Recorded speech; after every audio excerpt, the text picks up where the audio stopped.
Hello everyone, Dan Gavazdan here with a detailed analysis and breakdown of the Star Wars The Force Awakens second teaser trailer unveiled on April 16th at the 2015 Star Wars Celebration. I have not followed any spoilers for the upcoming film. Everything I say in this analysis comes from press releases and trailers for the film. So while I might spoil something, I have no idea if anything I've said is true or not. Take it all with a huge grain of salt. Let's start at the very beginning with the reveal of the new Lucasfilm logo. Some of you might be thinking, Dan, that logo looks exactly the same. And you'd be right, except that we've never seen it in silver before. Typically, it's in a gold or copper color. What's the meaning behind this? I'm not really sure. As the titles fade away and the dunes of a planet resembling Tatooine come into view, Luke's musical theme, famously climaxing in Episode 4's binary sunset sequences, plays lightly in the background.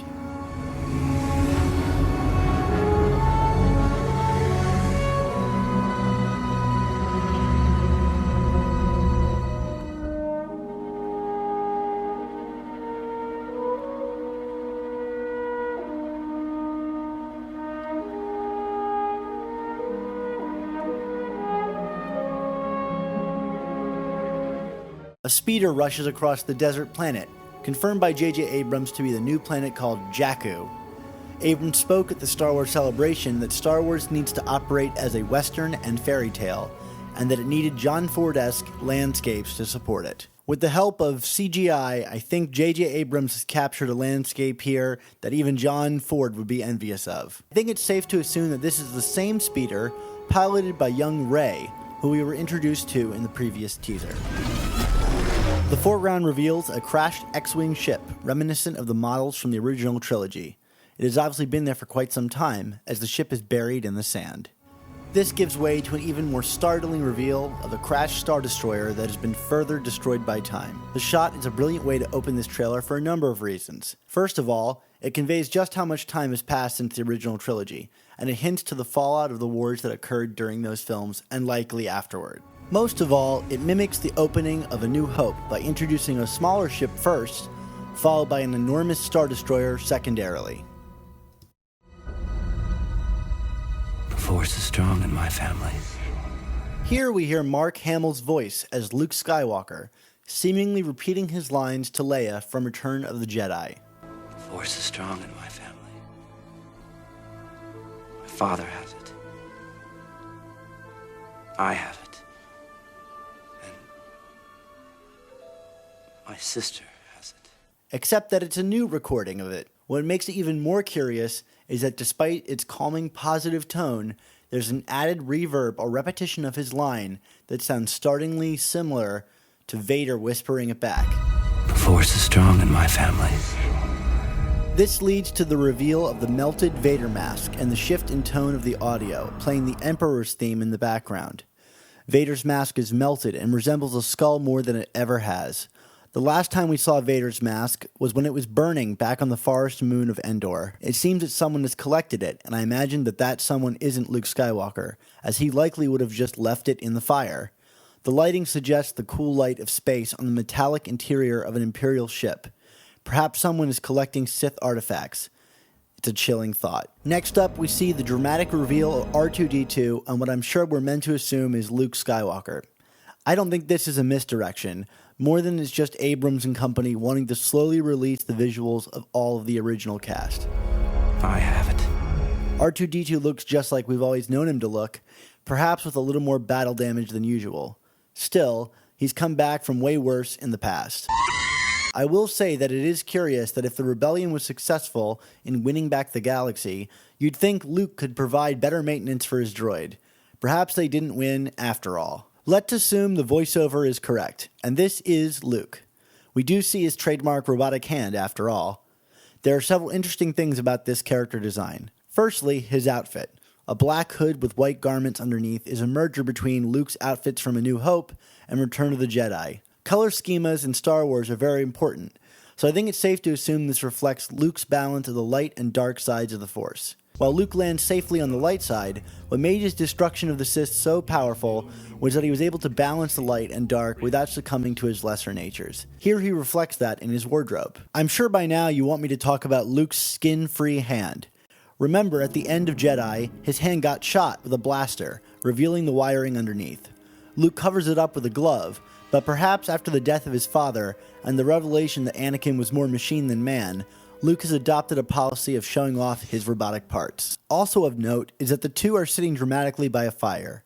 Remember these embers, as they will become important later in the trailer. I have it. My sister has it. Now we get to the dramatic reveal of what we are to presume is Leia. I also think this is a safe assumption. The better question is, who is handing the lightsaber to her? I believe this to be Rey, as evidenced by the bracelet she wears, which I will point out later. The saber itself resembles Anakin's second lightsaber, the one that Luke would eventually inherit and lose in his battle with Vader during the fight on Cloud City. I would be very surprised if this wasn't the exact saber. The next question is, how did they find it, and what does it mean? My sister has it. You have that power too.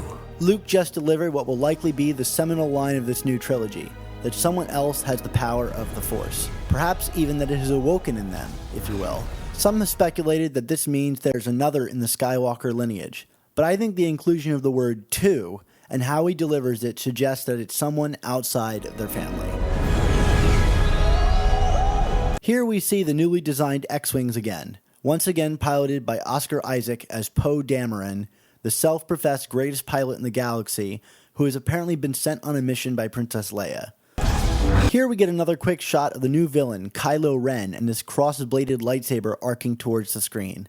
If you freeze the image, you can see that he is flanked by a stormtrooper as embers flicker across the sky. Remember those embers from before?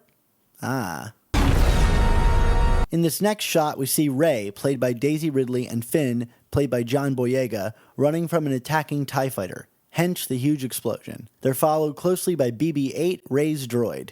In Rey's hand, you can see a large staff, which we saw in the previous teaser.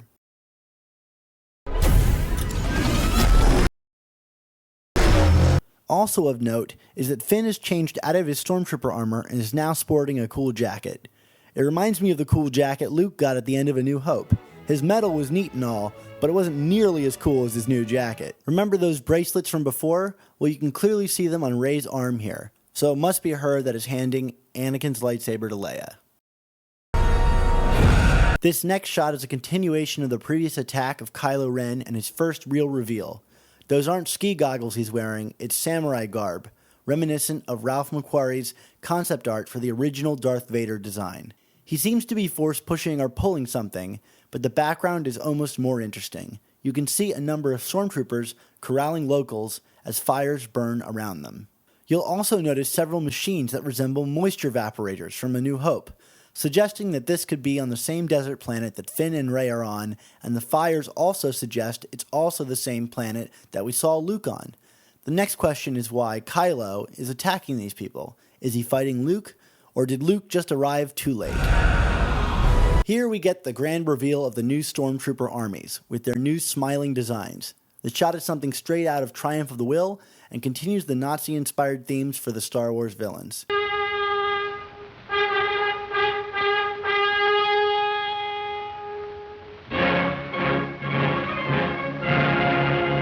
There are several different kinds of stormtroopers on this snowy planet that resembles Hoth. Could it be that after the destruction of the Rebel base, the Imperials set up a base there? Straight back is what appears to be a snowtrooper, and to the left is a trooper without the smiling pattern, carrying a low-slung weapon, possibly a flamethrower. Behind him is a trooper all in black. Perhaps it's the pilot of the newly designed TIE fighters, whose colors have been reversed. Behind them stands their overlord, who doesn't appear to resemble Kylo Ren. Could this be the new head of the Galactic Empire? Is this even the Empire at all? Behind this figure is a giant red flag with a new insignia that is quite different from the original Imperial insignia. Those of you who have Star Wars insignia tattoos can run out and get this mysterious image placed squarely on your arm or leg.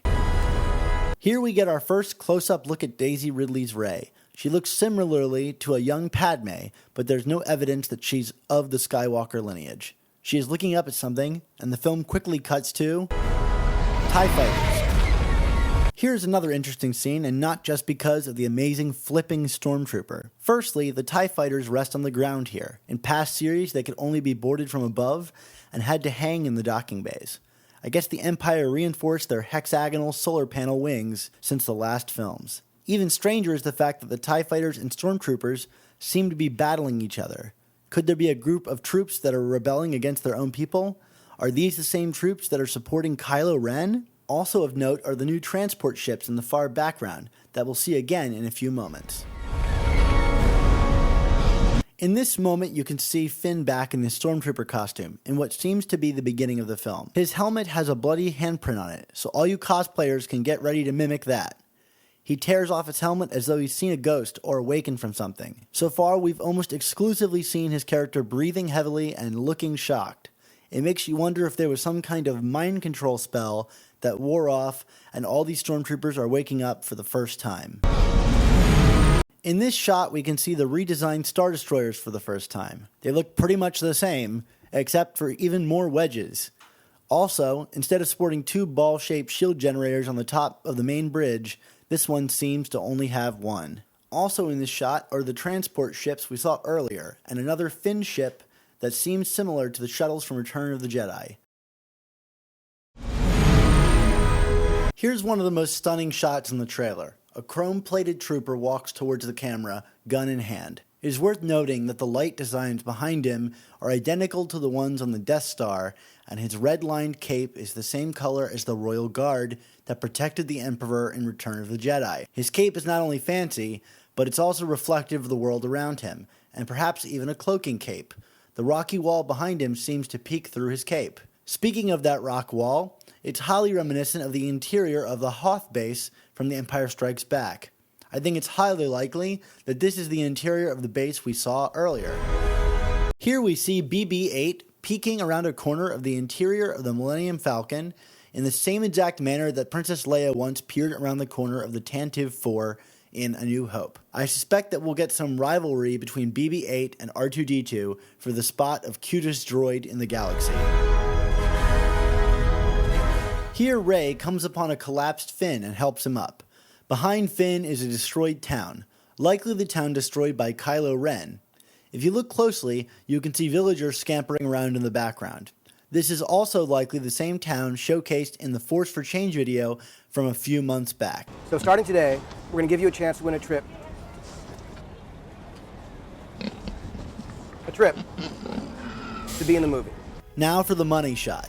The Millennium Falcon being chased by a TIE fighter into the engine of that downed Star Destroyer. It is very reminiscent of the destruction of the second Death Star and of the sequence from J.J. Abrams' first Star Trek film. Heck, this shot even has J.J.'s patented zoom. Here we have a TIE fighter pilot.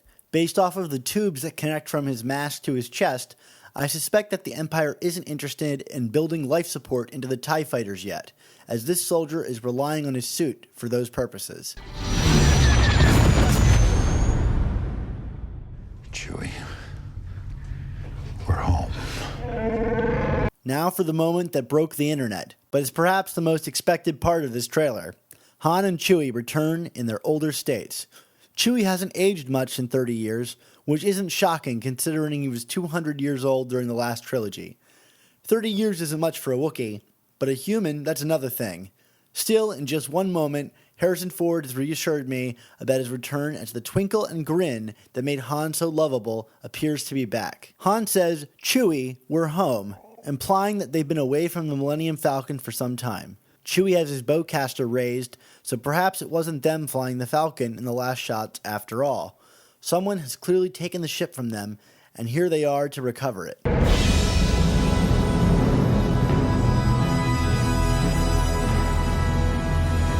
To round things out, we've got the title of the film, except for this time the title is in between the words Star and Wars. Overall, I think this is a brilliant trailer that'll bring back fans young and old, and should be enough to launch the film on. I even believe that most of this footage is from the first act of the film, and spoils almost nothing, but hints at a lot.